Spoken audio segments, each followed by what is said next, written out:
Bienvenue au 10e épisode de notre podcast Off the Record. Dashi, folie, le 10e épisode. C'est comme fêter un anniversaire, une ronde d'anniversaire. Aujourd'hui dans la discussion adaptabilité. Nous demandons directement à notre invité du jour ce que signifie l'adaptabilité et pourquoi c'est un sujet que nous devrions aborder. Bienvenue à Charlotte Kalt. Charlotte, que fait un General Counsel ? Que fait un General Counsel ? Je dirige le service juridique de Siemens Mobility à Wallisellen. Cela signifie que je conseille le business sur toutes les questions juridiques. Cela a bien sûr beaucoup à voir avec les ventes. Comment les contrats entrent-ils ? Est-ce qu'on y commente quelque chose ? Quels sont les risques ? Mais aussi dans le déroulement. Qu'est-ce qui se passe ? Avons-nous des problèmes ? Quelque chose ne fonctionne pas ? Je suis toujours consultée. Mais aussi nous avons des litiges avec notre bailleur, nous avons des problèmes avec des collaborateurs, bref tout ce qui concerne les questions juridiques. Et à côté de cela, je suis aussi responsable de la compliance. C'est aussi un sujet qui me concerne. Donc, nous parlons aujourd'hui avec toi de la capacité d'adaptation. Comment décrirais-tu ton point de vue sur l'adaptabilité ?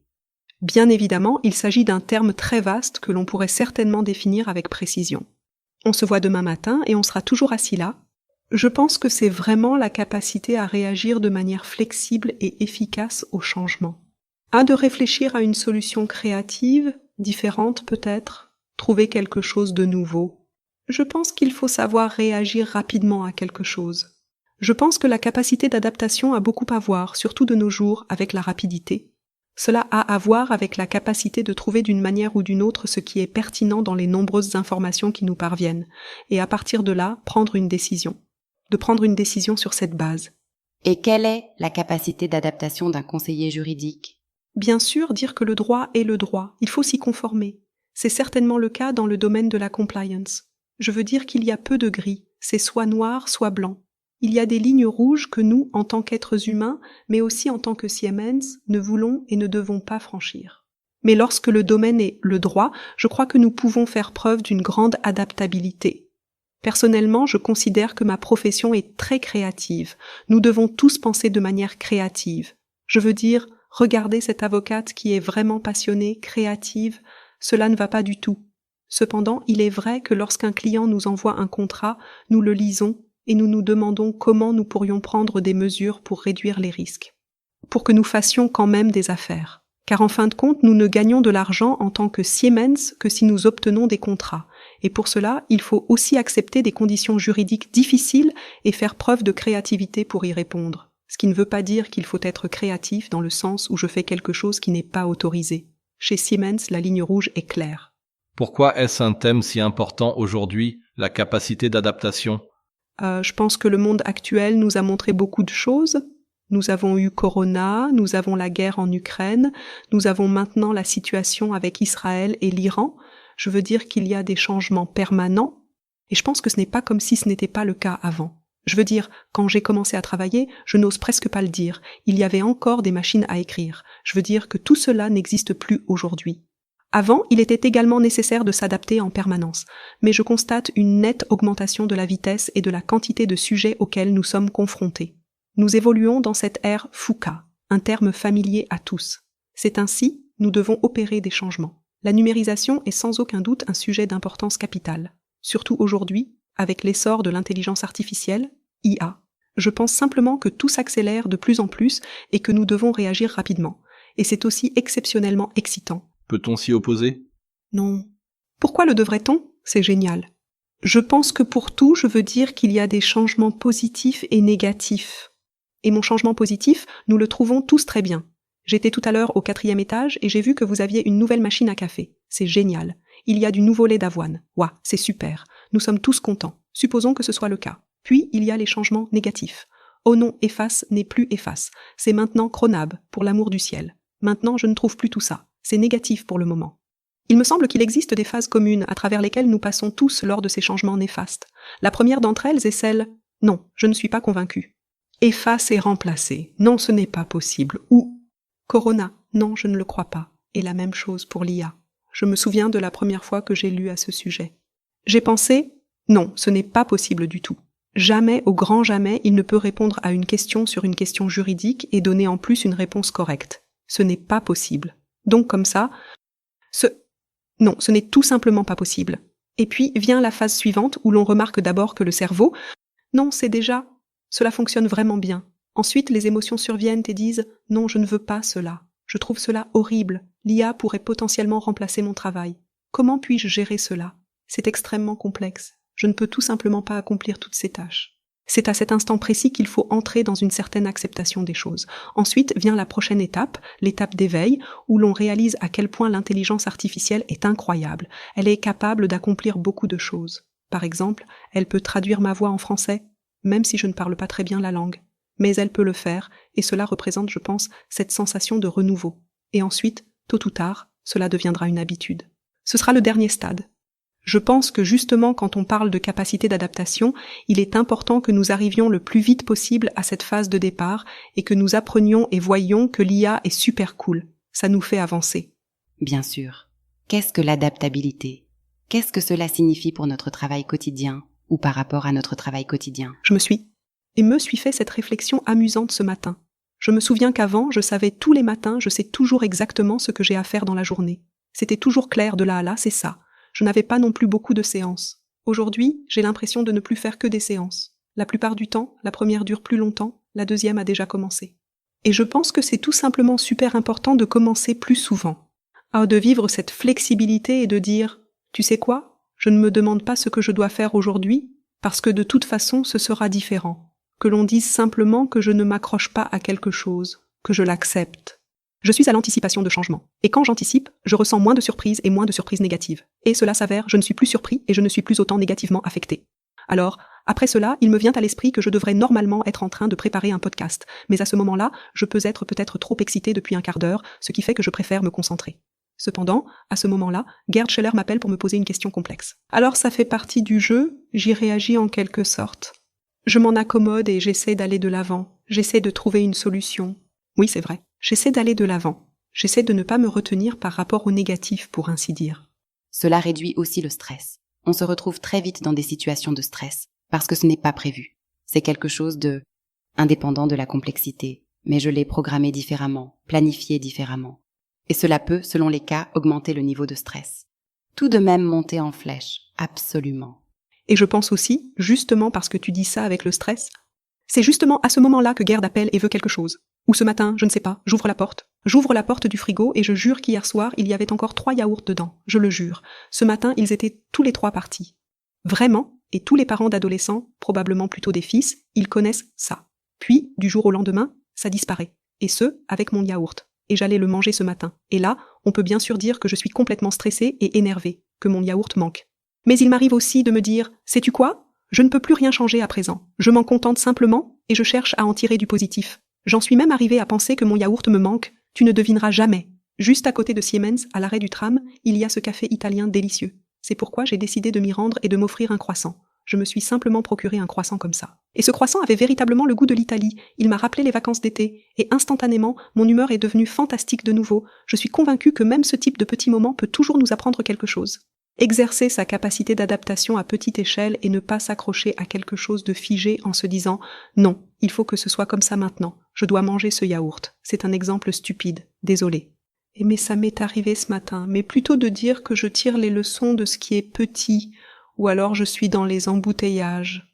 Le train a du retard. Cela n'arrive évidemment pas en Suisse. Je suis de Mobility, ça n'existe pas. Nan, mais sérieusement, alors le tram, c'est mieux comme exemple. Je suis donc dans les embouteillages et je ne peux rien y faire de toute façon. Et puis je ferais mieux d'en faire quelque chose de bien. Et je m'adapte alors à la situation à petite échelle et j'apprends ainsi à être plus adaptable.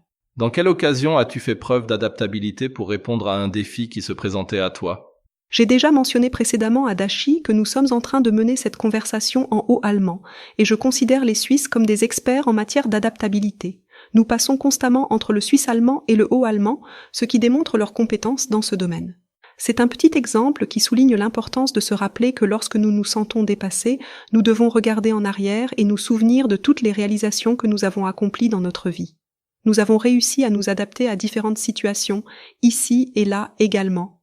Par conséquent, tout changement perd de son intensité, car nous savons que nous sommes capables de beaucoup de choses, nous sommes capables de changer, de nous adapter. Et cela fonctionne grâce à cette attitude vraiment positive que nous cultivons. Et je veux dire, si nous pensons tous à l'époque des coronas, je veux dire que c'était la capacité d'adaptation de nous tous par excellence. Je me rappelle qu'au moment où tout a commencé, j'étais en Australie pour des fins professionnelles. J'étais sur place et ma première réaction a été de dire non, non, ce n'est pas possible. En Europe, ça n'arrive pas. La relation étroite entre la Chine, ça peut être comme ça, mais pas en Europe. Et puis c'était quand même là. Et je veux dire, nous sommes tous allés au bureau à domicile en même temps et nous avons réussi à nous en sortir. Malgré les difficultés auxquelles nous avons été confrontés, nous sommes parvenus à surmonter ces épreuves. Malheureusement, certaines personnes ont perdu la vie ou ont dû faire face à la maladie. Pourtant, en tant que Siemens, nous avons gardé une attitude positive et avons réussi à progresser. Je me rappelle que Siemens Suisse a peut-être également traversé la même expérience difficile. Mais chez Mobility, Gerd a toujours fait des interviews. Lors de cette expérience, les participants visionnaient des vidéos et répondaient à des questions. Je me souviens parfaitement d'une situation précise. Le fils du participant, qui devait être en 2e année et âgé de 7 ans, apparaît à l'écran pour tirer le bras de son père. Surpris, je me suis exclamé « Hé, trop cool, ça lui arrive aussi !» Parce que je veux dire, j'étais assis à la maison, j'ai 2 enfants, ils m'ont tous tiré dessus. En même temps, toutes les questions viennent avec force majeure et je ne sais plus ce qu'est force majeure. J'ai appris ça à l'université. Mais nous nous sommes tous massivement adaptés et nous avons tous réussi, et je trouve qu'on peut vraiment en être fiers. Et se reposer sur ses lauriers en se disant que nous pouvons le faire, et nous pourrons aussi le faire à l'avenir. Et alors nous ne devons pas non plus avoir peur de l'IA, car je pense que c'est un sujet justement l'IA. Beaucoup de personnes ont peur de cela. Cependant, je suis convaincue que nous réussirons et que nous en ferons quelque chose d'extraordinaire. Tu viens de mentionner Corona et l'époque de Corona. C'est un très très bon exemple de la façon dont nous pouvons montrer notre capacité d'adaptation. Nous avons été complètement et totalement défaits, nos forces étant réduites à néant. De devoir s'adapter. Nous n'avions pas d'autre choix. Ce n'est pas si courant maintenant. À l'époque, c'était encore si courant. Dieu merci, pour l'instant. À quoi reconnaît-on qu'il est temps de s'adapter plutôt que de s'accrocher à ce qui existe? Je pense que pour beaucoup, il est très très difficile de s'adapter avec cette capacité d'adaptation.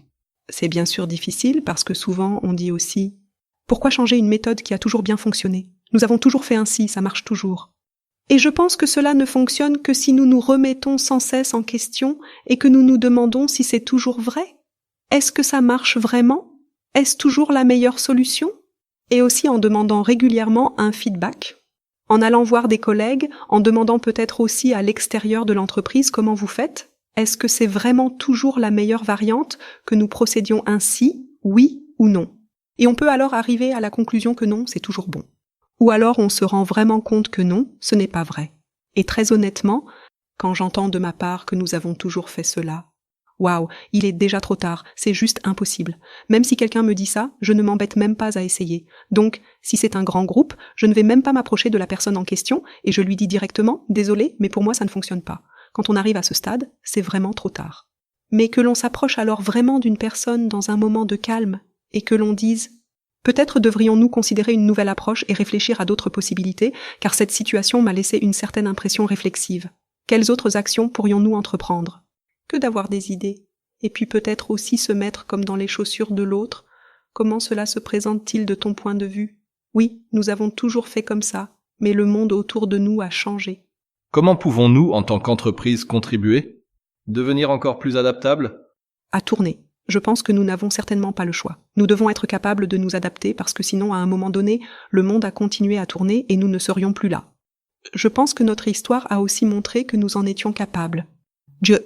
Je pense aussi que Siemens offre tellement de possibilités qu'elle en fait la promotion et qu'elle dit vraiment que nous devons être cela, que nous pouvons être cela, que nous recevons aussi l'empowerment et que nous pouvons aussi essayer quelque chose.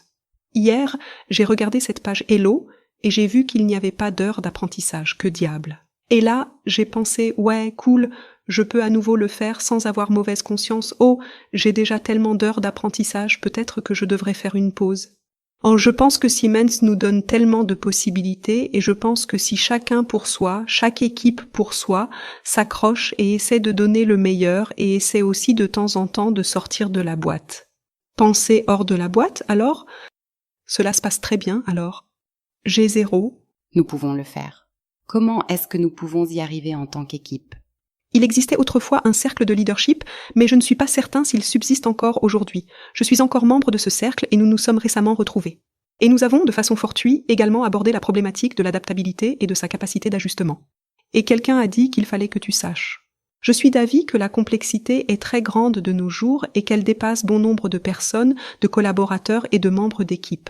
Je pense aussi que c'est une responsabilité des cadres de réduire cette complexité.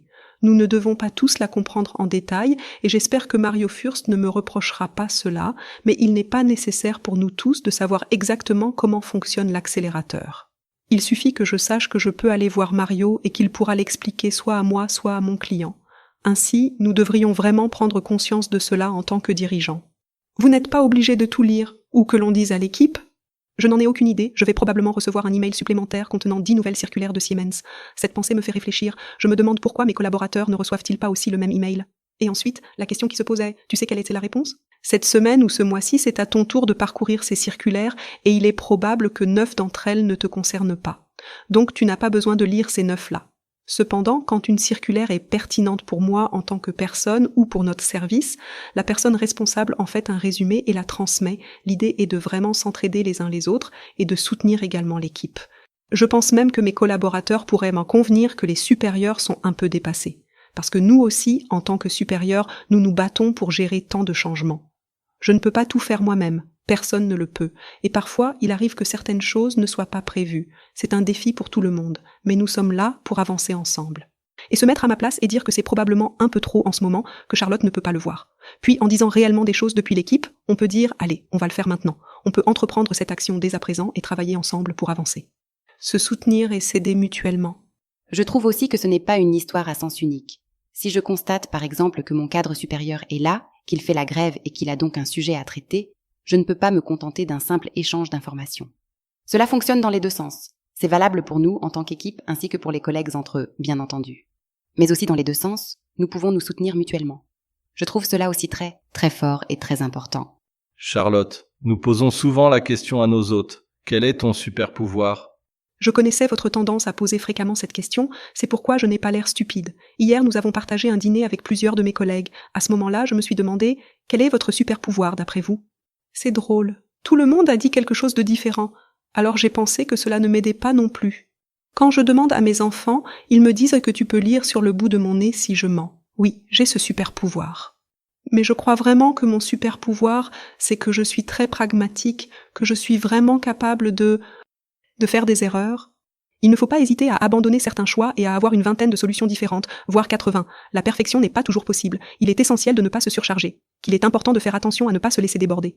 Et essayer vraiment de trouver une solution pragmatique, sans avoir retourné le dernier carré. Certes, il y a certaines limites, des questions de sécurité qui se posent, et autres aspects à prendre en compte, cela va de soi, mais dans ma vie quotidienne, je trouve que c'est un véritable super pouvoir et je suis extrêmement heureuse de l'avoir à ma disposition.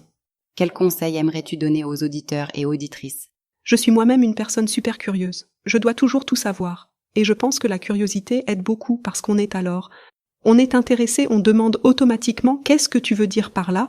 Tu peux m'expliquer encore une fois, donc cette curiosité de base que nous avions tous probablement quand nous étions enfants, qu'on ne la perde pas, mais qu'on s'y accroche vraiment et qu'on continue à vouloir en savoir plus. J'aimerais vraiment insister sur le fait qu'il est tout à fait envisageable d'améliorer sa capacité d'adaptation afin de faciliter son évolution personnelle et professionnelle. Mais il ne faut pas l'entraîner sur les grands, il ne faut pas souhaiter une nouvelle fois la venue de Corona, je pense qu'aucun d'entre nous ne le souhaite, mais il faut ainsi entraîner les petits. Il nous manque vraiment un yaourt et il faut absolument essayer-les. Maintenant j'enlève ces sentiments négatifs, je les éteins et je dis non, pause. Stop, le yaourt est parti, je continue et j'en fais quelque chose de génial, j'en fais quelque chose de bien, j'ai maintenant appris quelque chose de nouveau. Le meilleur est à la fin, c'est bien connu. En effet, aujourd'hui, nous avons gardé notre passage préféré du podcast pour la fin, car nous avons dit au début que c'était notre 10e épisode. Et nous voulons fêter cela. Et maintenant, nous passons à la partie boisson. Qu'est-ce que tu nous as apporté de bon aujourd'hui ?